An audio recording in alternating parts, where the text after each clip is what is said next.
Hello everyone, नमस्ते। Welcome to my channel simply home. कैसे हो आप सब? होप कि आप सब बहुत अच्छे होंगे। तो आज मैं अपने डाइनिंग रूम की क्लीनिंग करने वाली हूँ, डीप क्लीनिंग, एंड साथ ही साथ मेकओवर भी दूंगी। होप कि आपको ये वीडियो पसंद आएगा। तो चलिए वीडियो स्टार्ट करते हैं।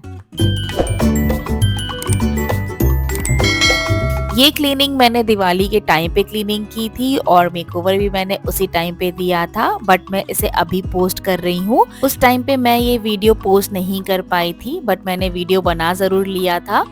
तो यहाँ पे सबसे पहले हम स्टार्ट करेंगे क्लीनिंग सबसे ऊपर से। तो मैंने यहाँ पे जाले हटाने वाला स्टिक लिया है और उसी से मैंने पूरे डाइनिंग रूम की क्लीनिंग अच्छे से कर दी है, जाले हटा दिया है।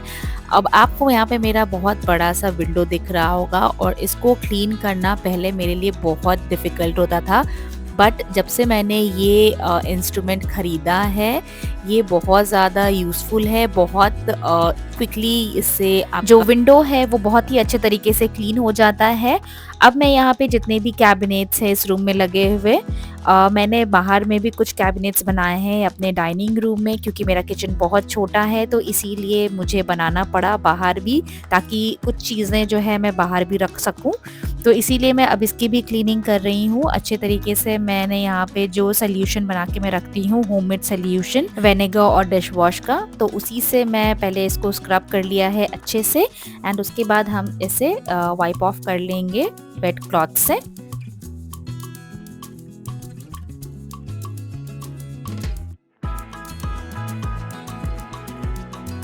अब हम कैबिनेट्स के अंदर के पोर्शन की भी क्लीनिंग करेंगे।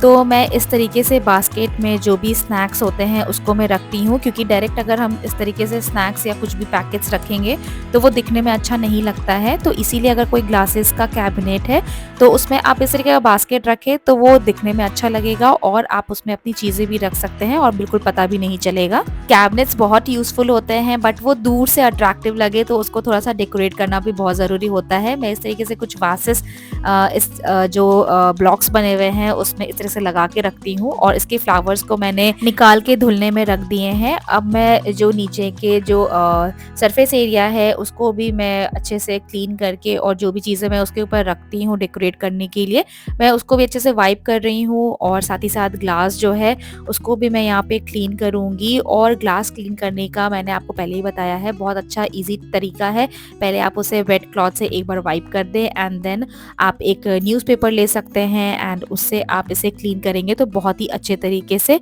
आपका ग्लास मिरर जो है वो क्लीन हो जाएगा। अब हम यहाँ पे कर्टन्स चेंज करेंगे, और जो कर्टन्स पहले से लगे हुए थे मैंने उसे पहले ही निकाल लिया था और उसे धुलने में डाल दिया है। और कर्टन्स बहुत ही इम्पॉर्टेंट रोल प्ले करता है कोई भी एरिया का लुक बिल्कुल ही बदलने के लिए। कर्टन्स लगाते ही आपका जो एरिया है वो बिल्कुल ही अलग ही दिखने लगता है। अब मैं यहाँ पे अपने डाइनिंग टेबल की क्लीनिंग करूँगी।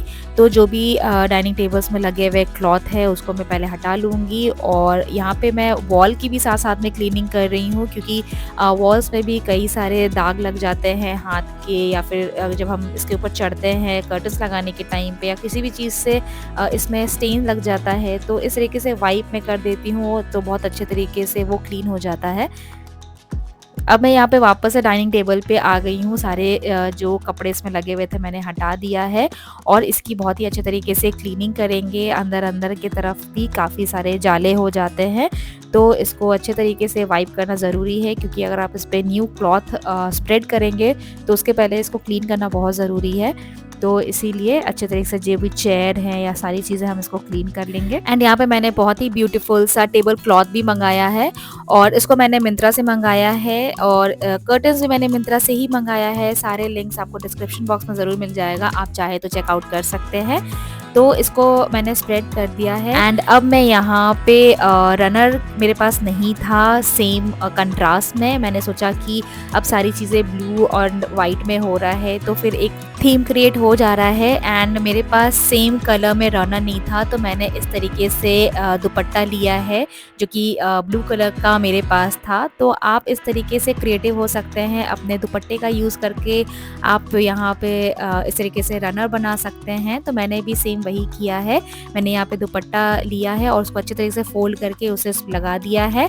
एंड अब जो ट्रांसपेरेंट शीट है उसको मैं इसके ऊपर स्प्रेड कर रही हूँ और उसको भी अच्छे तरीके से क्लीन कर लूँगी, क्योंकि यही बिछा हुआ था इसके पहले भी, तो उसको क्लीन करना ज़रूरी है क्योंकि बहुत समय से ये बिछा हुआ था। एंड ये जो डाइनिंग टेबल आप देख रहे हो ये बहुत ही ज़्यादा पुराना डाइनिंग टेबल है। ये मेरी मम्मी के शादी के टाइम का डाइनिंग टेबल है।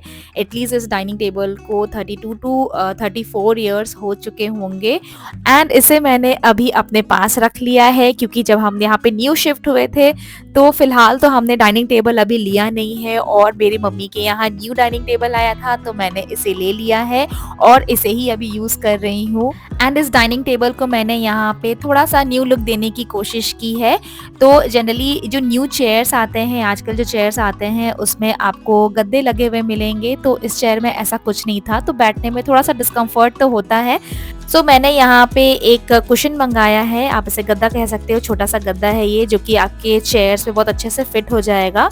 तो मैंने इसे इस सीट पे लगाया है और सबसे अच्छी चीज़ ये है कि आप इसे साइड से बांध सकते हैं तो ये मूव नहीं होगा। एंड ये जो चेयर का कवर है इसने तो बिल्कुल ही चेयर का लुक बदल दिया है, बिल्कुल ही नहीं पता चल रहा था कि इसके पीछे कैसा चेयर था।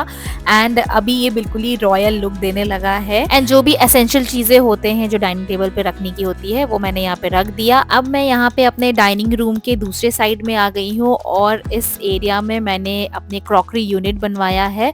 तो अब मैं 1 बाय 1 सारे क्रॉकरी एरिया को मैं क्लीन करूँगी, सारे क्रॉकरीज को मैं निकालूंगी एंड इसे अच्छे से क्लीन करूँगी, क्योंकि इसे भी मैं कई समय से मैंने इसे क्लीन नहीं किया है, तो आज मैं इसे भी साफ़ करूँगी अच्छे तरीके से। एंड यहाँ पे ये थोड़ा सा टाइम टेकिंग प्रोसेस है क्योंकि आपको 1 बाय 1 सारे क्रॉकरीज को उतारने हैं एंड वापस से उसे लगाने हैं क्लीन करके, तो ये थोड़ा सा टाइम लेता है आपके क्लीनिंग में। एंड जब भी आप क्रॉकरी अरेंज कर रहे हैं ना, तो आप हमेशा एक के ऊपर एक अगर आप प्लेट्स रख रहे हैं या फिर कटोरी रख रहे हैं तो दोनों प्लेट्स के बीच में आप फॉर्म लगा सकते हैं जो हमें पार्सल में मिलते हैं, या फिर बबल रैप लगा सकते हैं, या फिर न्यूज़पेपर लगा सकते हैं। आप कुछ भी चीज़ आप बीच में ज़रूर लगाएं ताकि इससे आपके प्लेट्स में स्क्रैच नहीं पड़ेगा। एंड अगर आपके घर में क्रॉकरीज के अलग से सेक्शन है तो आप हमेशा हर एक सेक्शन में अलग अलग चीज़ें रखें।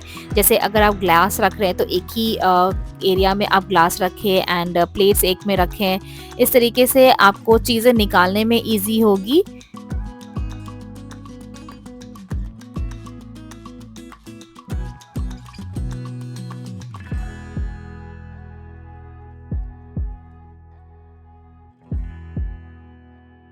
यहाँ पे मैं माइक्रोवेव क्लीन नहीं करूँगी क्योंकि मैंने रिसेंटली उसे अच्छे से क्लीन किया था, तो मैं बस अभी यहाँ पे कैबिनेट्स को ही मैं क्लीन कर रही हूँ और अच्छे तरीके से मैं सारे एरिया को, पूरे कैबिनेट्स को, हर जगह ऊपर नीचे सारे अच्छे से क्लीन करूँगी। एंड फ्रिज की क्लीनिंग भी मैं आपको इस वीडियो में नहीं दिखा रही हूँ वरना ये वीडियो बहुत ज़्यादा बड़ा हो जाएगा।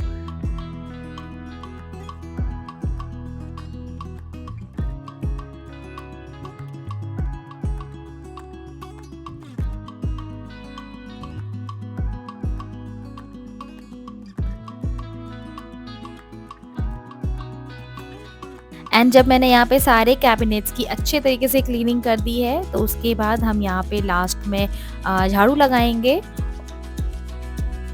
एंड एट लास्ट मैंने यहाँ पे पोछा भी लगा दिया। सो अब कुछ इस तरीके से दिखने लगा है मेरा dining area. So I hope कि आज का वीडियो आपको पसंद आया होगा। पसंद आया हो तो please give a like, comment and subscribe करना बिल्कुल ना भूले। आपको इस तरीके से घर का रिलेटेड वीडियो आपको देखने को मिलता रहेगा। अब कुछ इस तरीके से पूरा कंप्लीट लुक आप देख पा रहे होंगे। अब कुछ इस तरीके से दिखने लगा है मेरा डाइनिंग एरिया, बिल्कुल neat, tidy and with the new look. ये बिल्कुल ही अच्छा दिखने लगा है पहले से। अब बिल्कुल फेस्टिव एप्रोप्रिएट भी था, ये बहुत अच्छा लग रहा था। So guys that's all for today's video. I hope कि आज का वीडियो आप लोग के लिए काफ़ी हेल्पफुल रहा होगा, अच्छा लगा होगा। अगर पसंद आया हो तो please give a like, comment and subscribe it to my channel. और अभी तक आपने सब्सक्राइब नहीं किया है तो जल्दी जल्दी जाएं और सब्सक्राइब करें मेरे चैनल को। एंड ऑल्सो वहाँ पे एक नोटिफिकेशन बेल होगा, उसे ज़रूर प्रेस कर दे ताकि मेरा कोई भी वीडियोज़ आए तो आप उसे मिस ना करें। So till then tata bye bye, take care. मिलती हूँ नेक्स्ट वीडियो में। बाय।